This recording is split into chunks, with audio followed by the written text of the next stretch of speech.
Welcome to my YouTube channel, or should I say my Twitch area. I'm your host, 5 minutes or less review. Unfortunately today I'm not bringing you any review yet, okay, fingers crossed. But I wish to talk about something that's a little bit close to my heart, especially with the amount of animation that's coming out right now. And I noticed there's a popular genre that is coming from the, how would I say, the Japanese area. It's Isekai. I don't know whether a lot of you are very familiar with Isekai, but it is a situation whereby somebody from our own world dies, reincarnates in another world, and then retains their own memories from our world, okay? But has special abilities. I'm going to repeat that again in case somebody wasn't able to hang on to that. Basically, someone who dies in our own world, the person now reincarnates in another world, okay, or in our own world, but that person retains the information that they had in our own world and is overpowered in some way, okay. And this kind of animation, I really like them because you get to see the ability of that person to survive in this new world.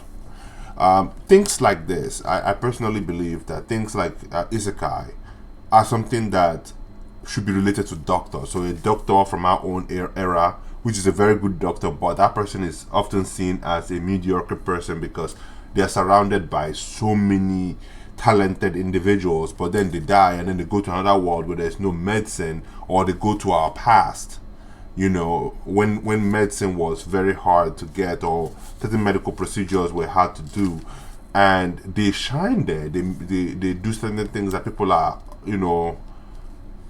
wowed at, and that's something that gives me joy, especially when I see somebody who's bringing that kind of knowledge into an environment where that knowledge doesn't exist and praises are being showered onto that person. I really like that idea. Unfortunately, you don't get a lot of those kind of shows. I think there's only one show that really did it. Whether it's one or two shows, I think so. I think it's a Doctor. Is it Jane or is it Doctor something? I've forgotten what it is, but it's this Doctor. I think the Korean people and the Japanese people both did it. Is it Doctor June or is it Doctor Jin? I think it's Doctor Jin. Yes. Both Korea and Japan actually did shows about the doctor that that moved from the present to the past, but actually it was a time travel, not an isekai per se. So let's just put it like this: many of these shows, as you can see my screen right now, have popped up, and many of them are popping up. The main issue I have with this isekai nonsense is that the main character doesn't utilize a lot of the information from our own area. What I'm trying to say is that if you watch the show, the only thing that seems to be isekai about them is the individual still remembers what life was like in our own world, but they are not able to utilize many of the information they have in our own world in that world. And many of the time they act like children who are not able to think past their particular age. There has been no rule in those worlds that simply says, hey, when you're 10 years old, you have to act like 10 years old. However, when you're thinking at the back of your own mind, when you're reflecting on your own actions, you're thinking like an adult. It just doesn't make sense to me. So for me, one of the biggest problems with Isekai is that the person never ever uses any of the information. And here's the kicker, right? The only time you ever see them use anything from their past information is when they are trying to get something related to Japanese. So let's say it's the sake or miso or whatever it is, something that they enjoy, or something like noodles. That's the only time these individuals seem to use their brain, their past information to get what they need. But other than that, no. Past information cannot even help them get out of a paper bag. So it's kind of it doesn't make sense many of the time. Uh, Something about this kind of animation is there's always some kind of harem future. I don't know whether the writers are actually virgins, but many of the times the the guy, if it's a guy, doesn't know how to talk to women. He doesn't know how to be around women. Doesn't know how to handle himself around women. He's so shy that he ends up dragging all the women who are interested in him because of what he can provide to them. Many of the times it's like that. Many of the women who are interested in him he keeps dragging them throughout the whole show, you know, and stupid things like marriage and this and that, and him not able to look at boobs or whatever it is. I mean, for some stupid, crazy thing, I just don't understand, you know. Many of the times they don't know how to act like men. They act like as if they are some worst out male character. I don't know whether it's an agenda to create more men to act in that manner. I don't know what it is. You know what they always say: monkey see, monkey do. You know. So for me, I just felt like, you know, if they can show a little bit more spine in some of these male characters that are in this isekai, it can really help with other men who are also looking at some of the situations and say, hey, maybe that's how I need to act in order to get the ladies, not act aloof or act shy and then you expect the ladies to like you. Women don't like shy people. Women like confident men. And many of the times in these shows, the men are not confident. You know, so I don't understand what they're trying. I mean, I just don't understand what they're trying to show to their target audience. Because for me, it is a loser's way of looking at things. So I think it needs to go. You know, all these so-called shy men who don't know how to talk to women, who don't know how to be around women, it needs to stop. It needs to be cut out. They need to find ways to create certain things that other men can actually watch. Because many of the audience, in my personal opinion, when it comes to animation, are going to be men, you know, and to see men who are incompetent, are not confident in themselves, is just something that a man shouldn't have, especially indecisiveness. It shouldn't be things that men should possess. Men should be decisive. Men should be confident. You know, these characters that are often being read or watched by mostly men need to transfer that information to men, so men can be those kinds of things. Anyway, moving forward, many of the women he's gonna have in his harem, and what harem is basically a group of women trying to uh, only choose one man. So let's just say there's 6 women that are trying to get with one man, you know, and all of them are just having some kind of infighting or whatever it is, while at the same time competing for the man's attention. So he has a little harem of his, you know, a lot of girls that feel like they're dedicated to him. I like to call them groupies, but you can call them whatever you want to call them. So there's a group of things that's often associated with these girls that seem to surround themselves with this character. According to some of the Japanese, they said some of them are Tsundere or whatever Tsundere. That is, you know, the girl that is always like in your face, hot-headed, doesn't know how to listen. She's just like, I'm the boss and you gotta bow to me. All that kind of nonsense. It's crazy. Then you have the lollies. The lollies are the ladies that claim to be 30-something-year-old or 40-something-year-old, but they look like little girls. You know, they're cute little things. I'd say those are the pedophilia traps, in my personal opinion. But anyway, to each his own. You have the quiet but very strong female. She normally knows how to kick everybody's butt, you know, including strong men who have muscles. For some reason, she knows how to kick everybody's butt. You also have the woman who likes to eat a lot of food. Well, the name says it all. Then you have the priests, the priestesses, or whatever it is. There's always one priestess that was always trying to be angelic or some kind of this. I don't know what they're trying to do with that. And often it's always the priestess that's always trying to get with the main character, and the main character really wants the priestess. For some reason, there's some fantasy about sleeping with nuns, according to some of these Japanese people. I'm not trying. I'm not trying to pull. I'm not trying to grasp at straws here to make a point. I'm just simply saying that it has gotten way too often that I'm beginning to think there's something going on there. With all these fantasies. But then, some people have some of these fantasies in their own bedrooms, where they have their woman dressed as nuns, or, like a taboo kind of person you're not supposed to be messing with, and then you go ahead and mess with her. Some people get their jollies off that way. So, who knows? So I'm thinking that is just a sexual fantasy, and they just put it into the animation or the anime, and, they're letting it ride. Something that has to do with the merchant company. So, for some reason, there's always a merchant company. Okay, so that merchant company is going to be dealing with goods and services that the character wants to buy or sell. That merchant company might be dealing with the guilds.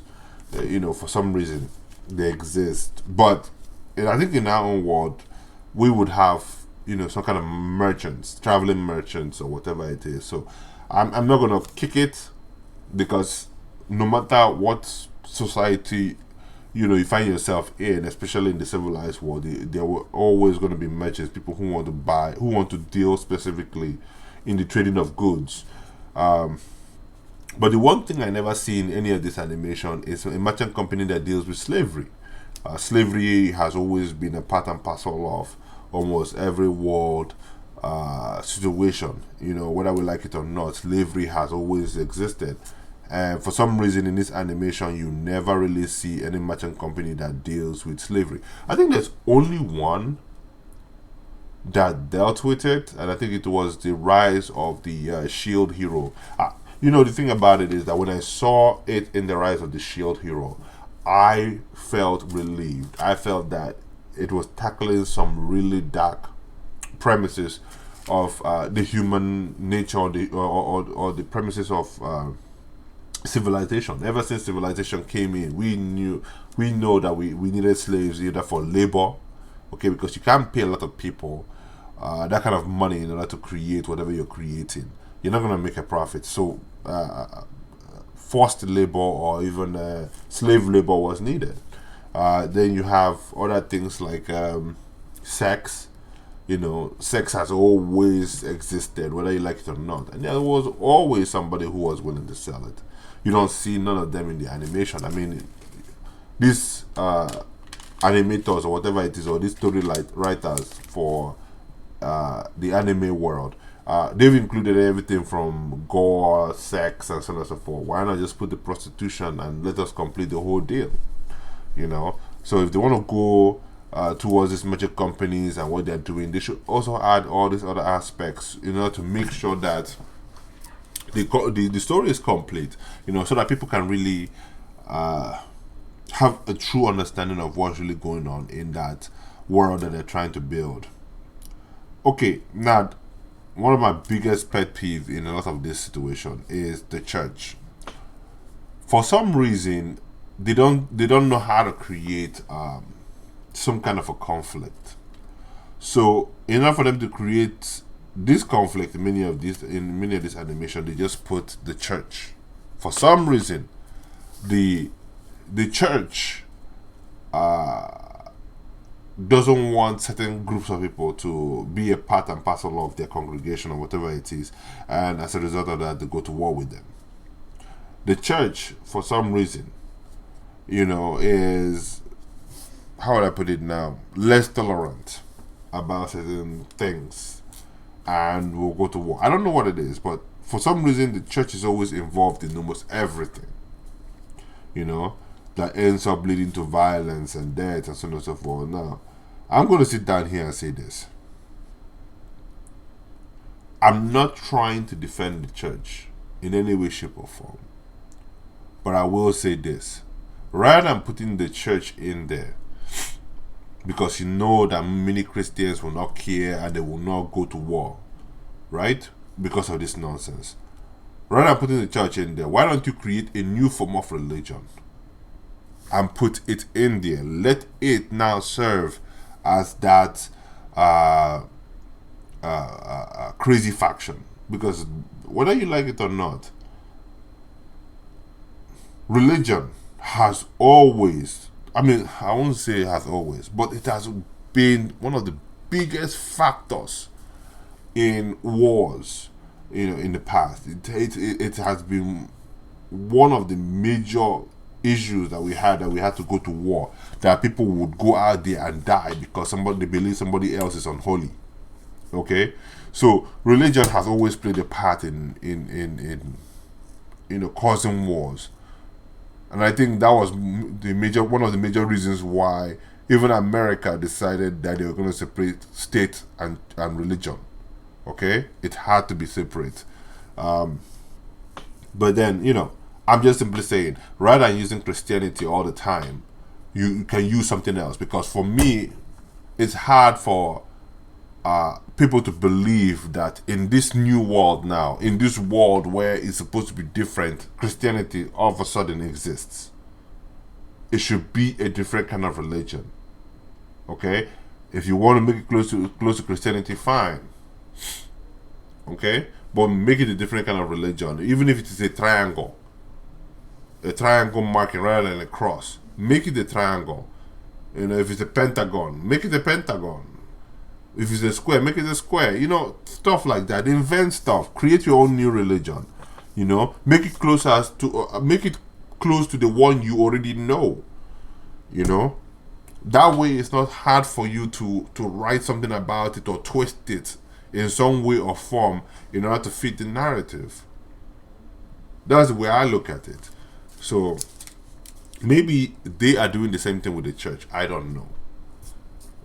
I just don't know. Maybe they're Christians and they were just trying to write in certain things that they heard about the Crusades and so on and so forth. Maybe they're trying to write it into the shows, but it's not coming off right. Please, I'm just simply saying, just take Christianity out of it. Put something else in there before you cause a whole storm. Now, the last part, I don't think is the last part though. I mean, basically, is the last. Is my last opinion for now. Many of the times, it's usually a grown ass man that dies and gets reincarnated. I don't know, for some reason, they have no political knowledge about the new landscape that they're dealing with. They're in a whole new world with its own set of rules. As an older man, let's just say if the man is in his 30s, like most of the time, it's always that kind of situation where the man is in his 30s, and then gets reincarnated. The man is a salary man. He's in his 30s, gets reincarnated, and he doesn't have any political idea about what's going on with the environment that he's in. He has no way of checking himself, to make sure that he's on a path that would lead to no violence. I don't know, for some reason, they are dummies. They claim to be men, old men in their 30s, but for some reason, they act like little children, they think like little children. And that for me is just an insult, so... Anyway, I just wanted to just lay that out to you guys. See what your thoughts were. If you have anything to say, just put it in the comment section. But I just wanted to just talk about it and just basically see what others have to say about this situation. So for me, it's good night. All right. So if you have any questions, just put it in the comments below, and we'll address it as days roll by. Alright then, take it easy. Good night, stay safe. Bye.